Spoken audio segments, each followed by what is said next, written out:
He got locked up for something. He was on bail. He's like, yo, I gotta cool out. If I catch another charge, I'm going up. You have to cop out to something. You have to Catch cop out. another, yeah. You gonna fuck around with this case is more heavier than this case, and you gonna catch a headache anyway. So you gotta chill out. Yeah. 25 summers we back. Do you think there's a such thing as a person throwing rocks at the penitentiary like me? Penitentiary, ultimately, some of us landed there and some didn't. Some skated, some slipped through the cracks. But you're right, we all did. I threw rocks at the penitentiary before I even got there with the stuff I was getting involved in and running around and committing various crimes and all of that. But, ultimately, it ain't no avoiding it. But there are some occasions and some exceptions and a few other people who implemented smarts along with the criminal element and knew it's time to phase up out of this thing before they do catch you, and you got some stories to tell, like we telling here. How many skin in the teeth, incidents, could you say like you can really have, before like it's too great or overbearing. They're gonna have to take you down. They're gonna have to bring you in because now you're operating on the outsides of the law, and some people can get hurt seriously. So you can probably get away. Like I got away with a few crimes that I could, look back now and say, this was just robberies that went down. Armed robberies. It could be considered an armed robbery, but there was no arm involved. No firearm. No firearm involved. It was something that I did growing up, and I thought nothing of it until the end of it. Until I got away and opened up the bag that I had got and seen how much money was in there. Then I know what I did was really serious, and I'm like, yo, you're playing games with the law. Now you're throwing rocks at the penitentiary. So because did you say there's a place where like the armored trucks and shit back in the days, they used to like to back up on the sidewalks to the establishment, and they used to like to make a one fluent motion off their truck into the establishment with their money or pick up money and back on the truck. Yeah. So it would be no chance of any type of intermingling with the outside pedestrians and shit. And one day I figured out something, man, how to do that, man, to throw their tension off, man. And I did it. And all you had to do was throw a bottle through the window to your right, and everybody's going to look to your right at the commotion, and to the left, I took a bag of money off the truck. You just took one? One bag. It was. And I ran for exactly 1.5 blocks, and then walked and skipped down another block and then down the stairs, and this is around my way, and through the underpass and back on my block and walk like nothing ever happened. So the bags are made out of canvas. Yeah. I couldn't open it, and I wasn't messing with it because it felt pretty like heavy. Yeah. To get away, and my parents something get home and got a razor out the closet, out the drawer in the house, and sliced the canvas bag open, and it was $82,000. And for what I did, and I felt like that's kind of slick to do that and get away. I didn't break a sweat. I didn't run far. I didn't do anything like that and that much money. And then I said to myself, you're throwing bricks at the penitentiary.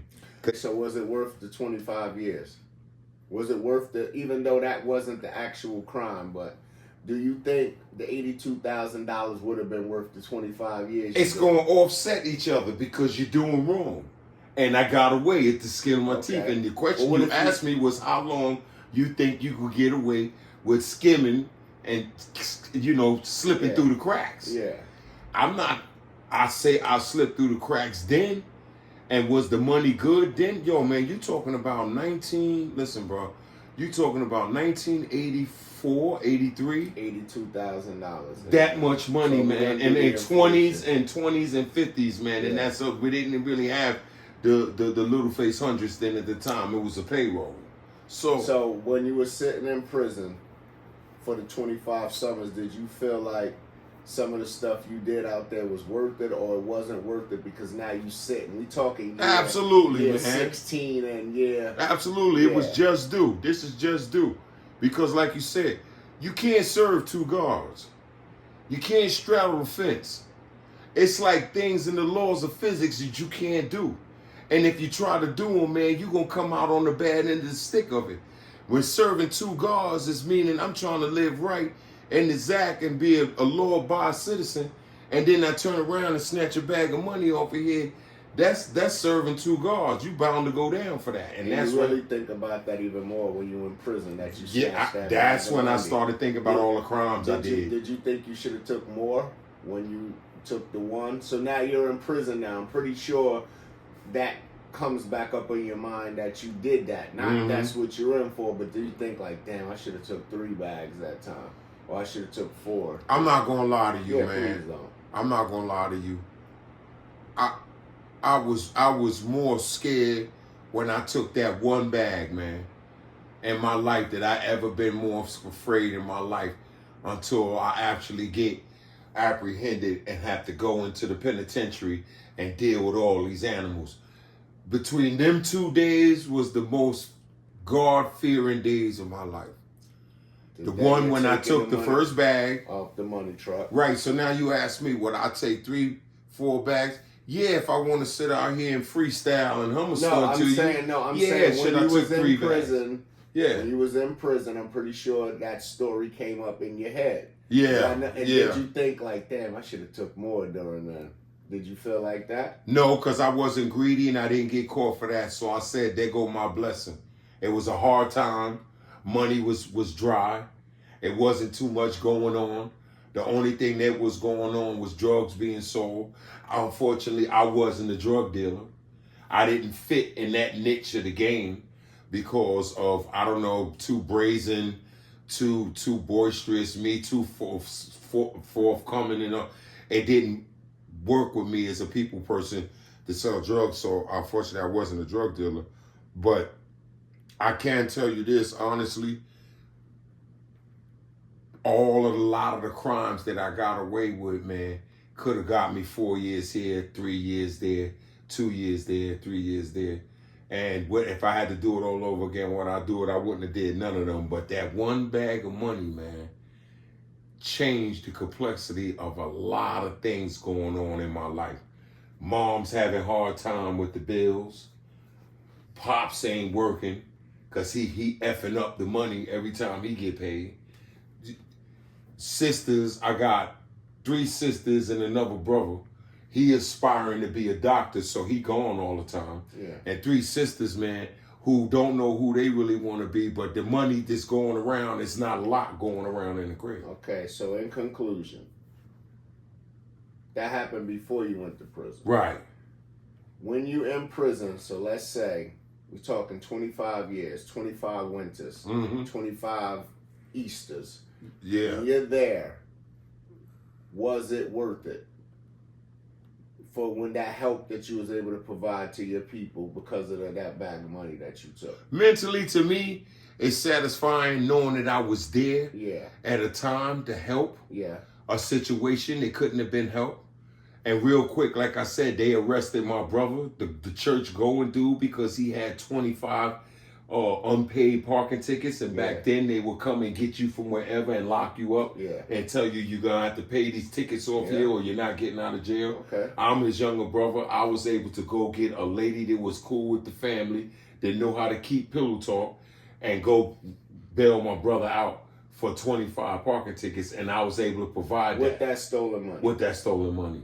So even though you were in prison at this time, it felt like it was worth it because the money served a purpose, even though it was ill-gotten. It was ill-gotten, and I know in rationalizing that, you can rationalize that any way you want to, and it might have helped out things at a certain pivotal time in our life where money was needed. And if you remember in the early 80s, this money just wasn't as fruitful as it is unless you dealing with that criminal element.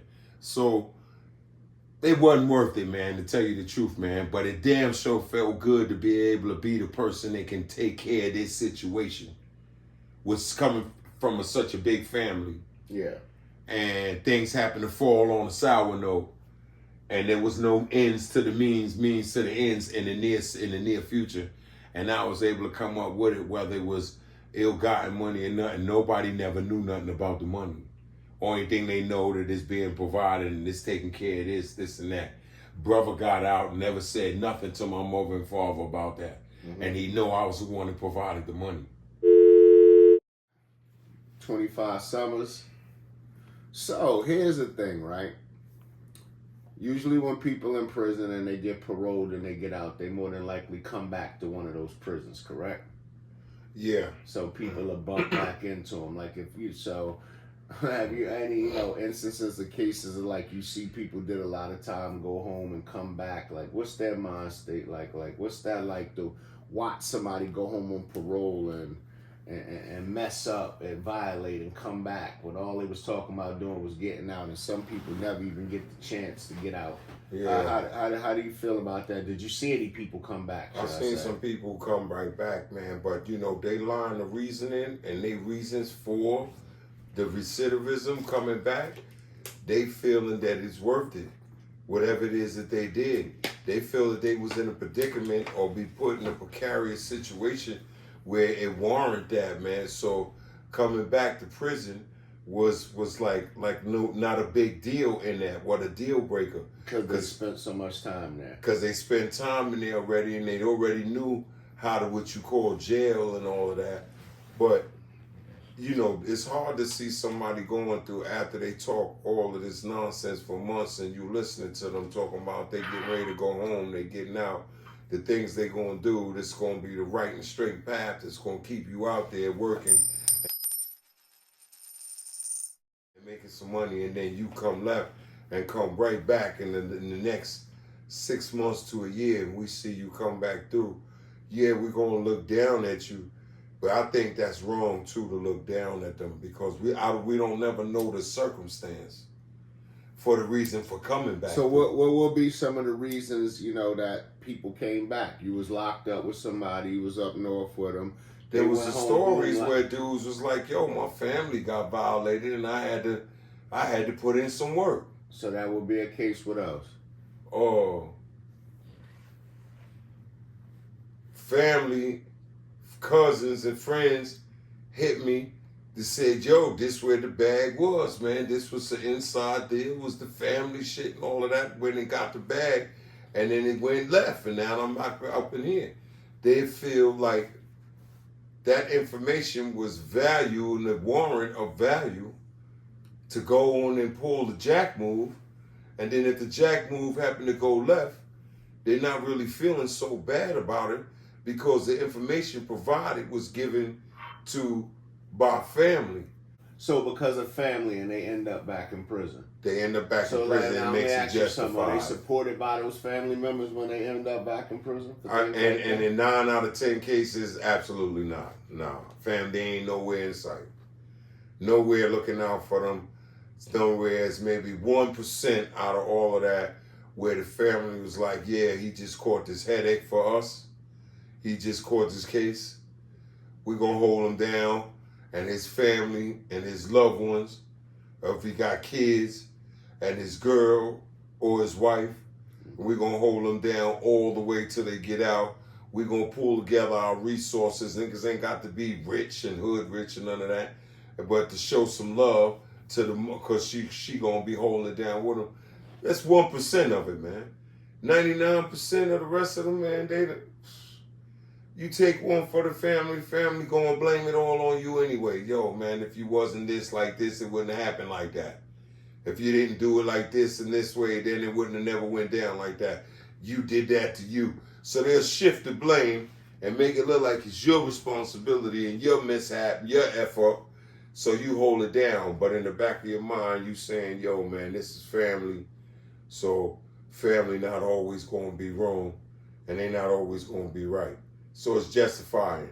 This is how brothers is talking. People are talking in prison. Yeah, he's reasoning with insanity, knowing that they could run away and mask the pain of going through this shit blind like this and getting caught up in it, man, and now you back up top with God knows how much time for this shit, you know? 25 He cents. wrote me a kite and asked me what I think he should do. And I'm like, wrong question, partner. Where was you locked up with him at? We was in Sing Sing together, and this was before I came home in 2011. And he was a Jersey dude. And he was from Newark. And I liked him, and his demeanor was good, and he carried himself good. And I could tell he is scrap nigga. He gonna fight, right? But when you in there locked up around 5,000 niggas in red, right? It can sway the way you feel about shit if you think you alone in this motherfucker. So he felt he was gonna be done with, you know, with Because them he niggas. was from Jersey. Because he's from Jersey. New York. But little did they know, bro, I was talking to this nigga, and he was giving it up, and he was letting me know he was from Newark, right? And he didn't really want to deal with New York dudes. Be like, yo, this where I'm from, or this is where I'm from. But if it was some straight up shit, I'll give any one of them niggas a fair one. And he made that statement. And because the other kid that was from New Brunswick, they cut him. The Bloods cut him. Okay. And so now the newer kid that I liked it, I was calling him Brick City. He was like, yo, any one of them motherfuckers right there, give me a fair one. I'll go knife to knife with him, razor to razor, whatever. Because we could scrap.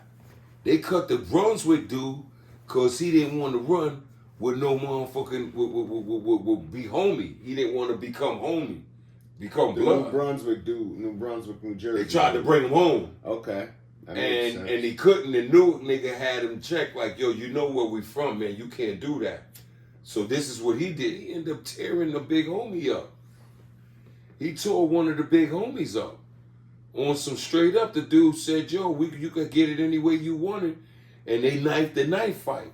And the Newark nigga knew how to scrap. What I liked about this Brick City nigga is that he didn't have a knife. Okay. The big homie nigga pulled the knife out on him on the staircase. And what happened? Yo, the Brick City nigga, Brick City grew up in these gyms in y'all way, Newark, the boxing shit. Yeah, they Jersey. went to Jersey, stand up. Yeah, they went to school to learn how to pluck, and it's not like no street fighting where you just headhunting and trying to knock a nigga. This is some precision shit, and he beat this dude literally with the knife. So nobody got stabbed. He didn't get touched. And he knocked the dude out and all of that. So I was like, something about him already told me. That's why I always fuck with him every day. I walk by himself, Brick City, where you going to work out? We used to work out together at nighttime. But the part of yard that we had considered our court was in the weight area. Yeah. I told some of the homies that I mess with that's running that, yo, let Brick City work. Because they not going to let him on none of the other courts. Because he ain't from New York. Yeah. And the Bloods is controlling this, and they oppressing people like that. So since we, older dudes, some guards, older niggas, got the court, so let Brick City work out, man. He ain't going to hurt me. He ain't going to fuck with nobody. They did, but I always watched them, and I said, something about this dude, right, that reminds me of me growing up. And I used to always see him go around and play with the speed bag. Yeah. They always got a speed bag there and they got a heavy bag. I never seen him go hit the heavy bag for punching heavy. I always seen him do that. And back and forth. And I was like, his hands is nice. And they all found out what happened because the dude definitely pulled up on him going up the stairs. Yeah. And he put hands on him.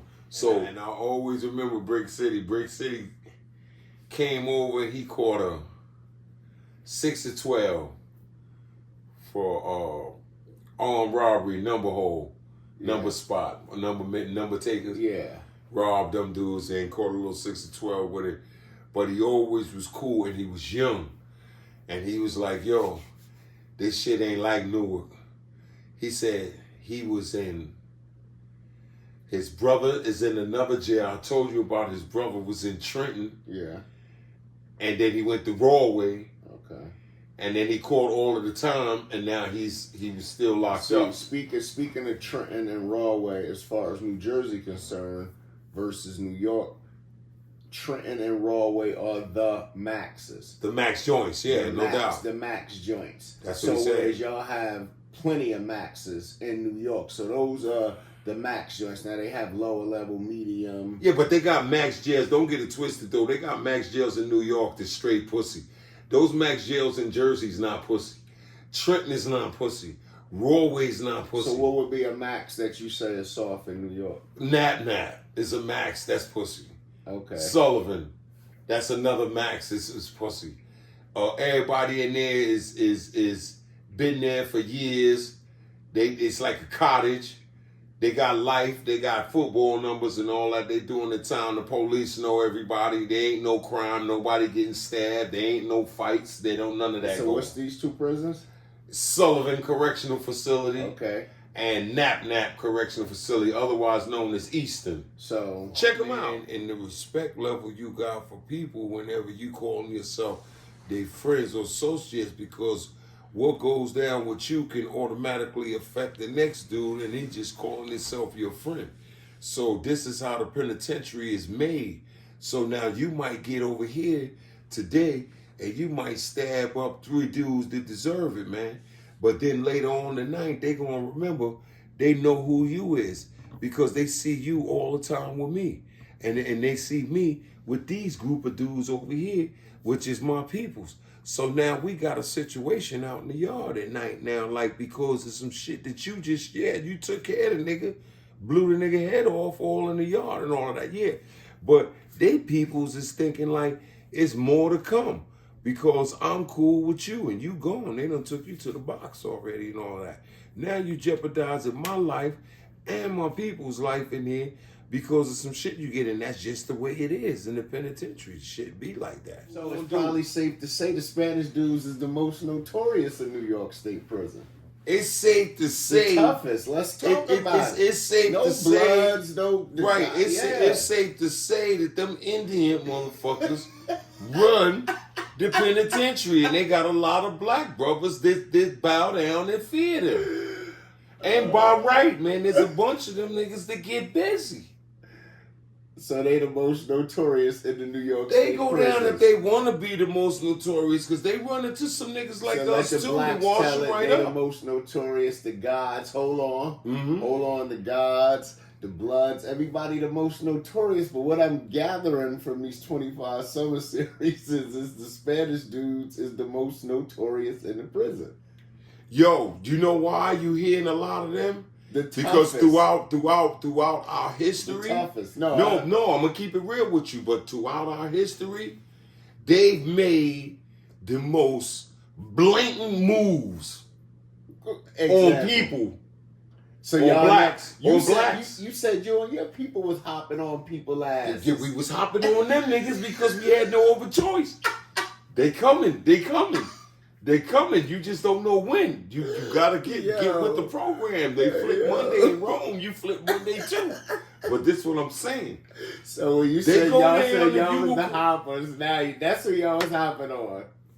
Hey man, I tried to explain to you in a bunch of our segments that back in the days, man, that started the Elmira riots and all that, it's because one black brother, right, happened to grow up like my man Brick City from Newark, happened to grow up like him, where his brothers and them all went to Gleason's gym.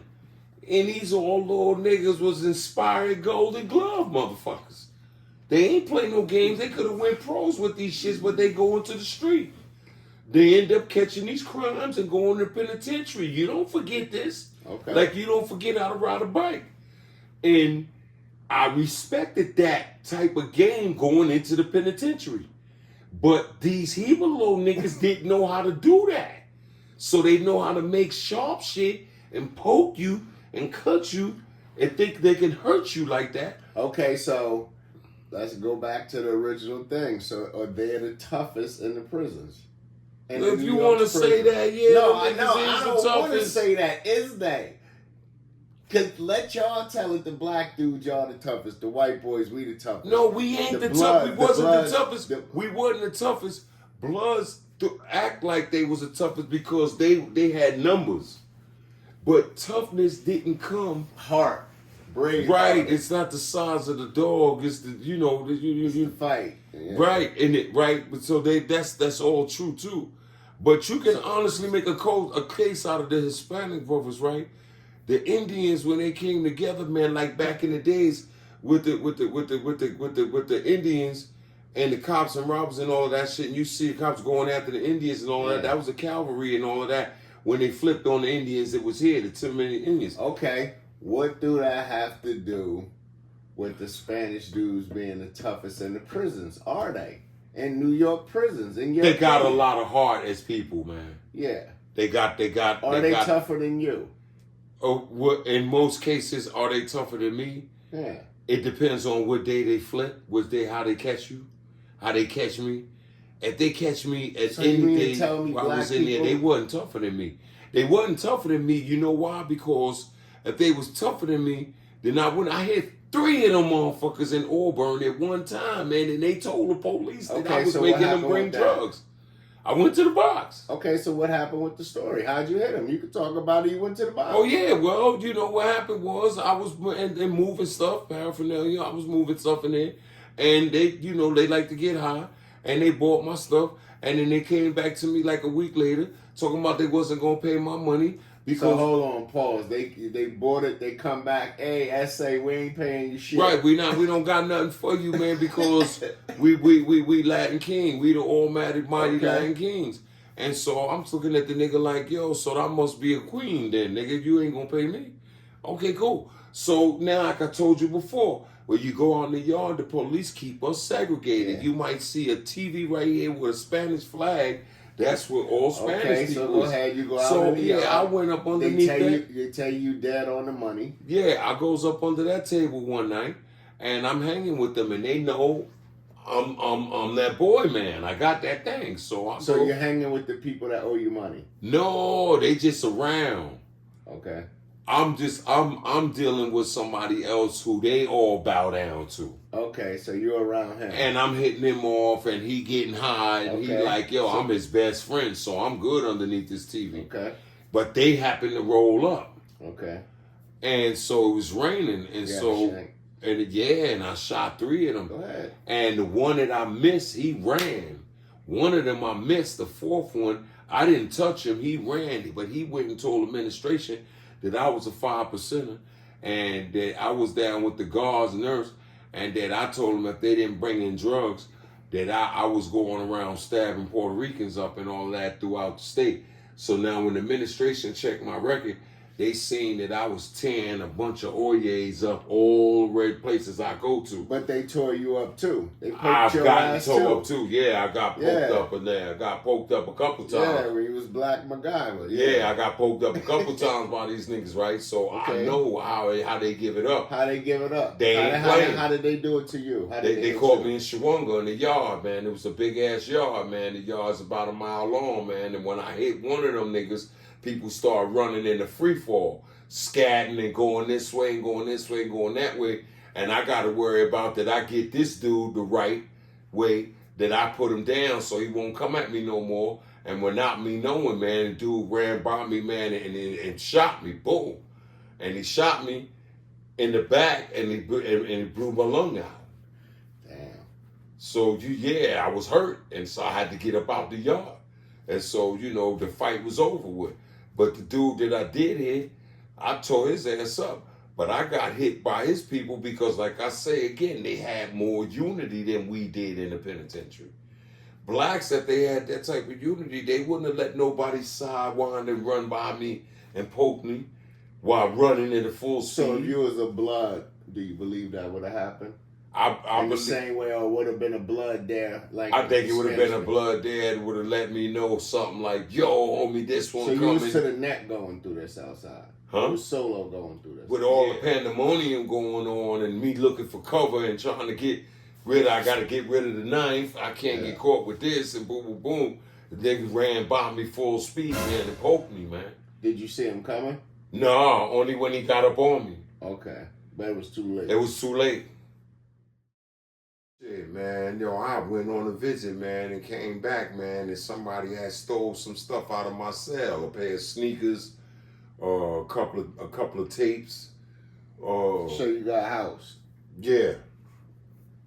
It was a black dude that stole that shit out of there with me, and the same dude I used to let listen to my music and shit. How you find out he did it? Because after a while with investigation and knowing. Who investigated? Well, ain't nobody investigate that. What the threat is, what they know is that somebody went in my spot, and I'm walking around with this heater, and when I find out who it was, that they getting shot off the rip. It don't matter, ain't nothing to be talked about. So with that threat looming in the air, that brings forth the people because they know a little reward's gonna come with you giving up the person. They knew that I was doing things, making moves, and having resources, and they knew that I would pay a good price for that type of information. And ain't nothing going on up there that they don't know about. And all it takes for you, and if you definitely black, and to do something stupid to one of them, they gonna come to you, and just like I said, it was somebody that was Spanish, gave me some information about this cat, and then once we went in his cell, my stuff was in his cell. Okay, so what was the events that followed that? Yeah, we tore him up right there. We shot him up right then and there. But anybody would have got the same treatment. Okay. That's what I'm saying. They would have got the same treatment. Took your stuff back? But yeah, I got my stuff back.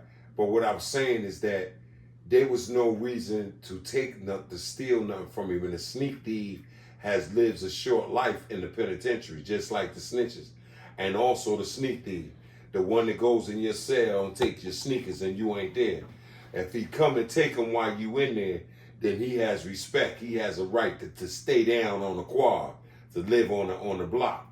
But if he does that and you're not there, it's considered a sneak thief. So how often is it that somebody's getting their sneakers taken? Regularly, man, until the dudes get caught and get towed up for it. With you in the room?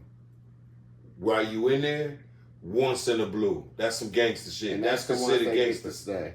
Yeah, that's considered some gangster shit. What happens to the other one? What else do they steal? And how do they steal it? They watch y'all leave the block or something? They watch you go on your visit. They watch you go take your pictures. They watch you go do things that's dealing with the penitentiary that you got to go and put on your nicest nice stuff with. They watch you going to from. They got picture night where you can order pictures, buy pictures, and then go down to a certain area in the jail at night. And while you looking half-ass nice in your stuff that you got, a shirt, and your greens is sharp, and your feet is definitely new, you take pictures and send them home, get them enlarged, do whatever you want to do with them. The thieves, sneak thieves, is watching you go on these call-outs. And now they see you with these sneakers on. Next week they see you with these sneakers on. Next week they see you with these sneakers on. In his mind, he already formulating your outfit that he gonna have because he going up in there to steal it. But ain't no respect for that coward shit because he ain't take it from you. He took it when you was gone. You wasn't in there. So when that happens, what goes on? People start searching cell to cell. How does that go on? How common is theft in prison? Theft is a lot, and they don't just keep going around just grabbing anybody's cell. They usually have a direct bead on where the shit is at. And wherever they got the bead on where the shit is at in the cell, they going in that cell. And if you happen to be in that cell, and they go in there and get that stolen property out of there, your chances on leaving out of there, man, you going to the hospital. So what do people usually do when they get caught, before they get poked up, try to check in? They will sign in if you didn't catch them right. Sign into PC, protected custody. Yeah, because they're wrong. That's right. What they do. And the administration gonna be like, okay, you little rat, you little this, you did this, and now you got caught. Now you got to go in here. Now you go on PC, and that's a bad enough tag on your jacket anyway. Yeah. To have to take that to follows you with the next jail you go to, and the next jail, and so on and so on. So you get found out like that, man, you might as well hang it up. So, but the sneak thief don't live a long life in there, man, and they doing it, and it's regularly. It's regularly. But also in the same breath, regularly dudes is getting shot and towed up for that. Because they getting caught. You know, thirsty, drug addicts. Steal your stuff because they going to sell it to him so he can give him the bag when he come off the floor, you know? Yeah. Prison politics, man. Mm-hmm.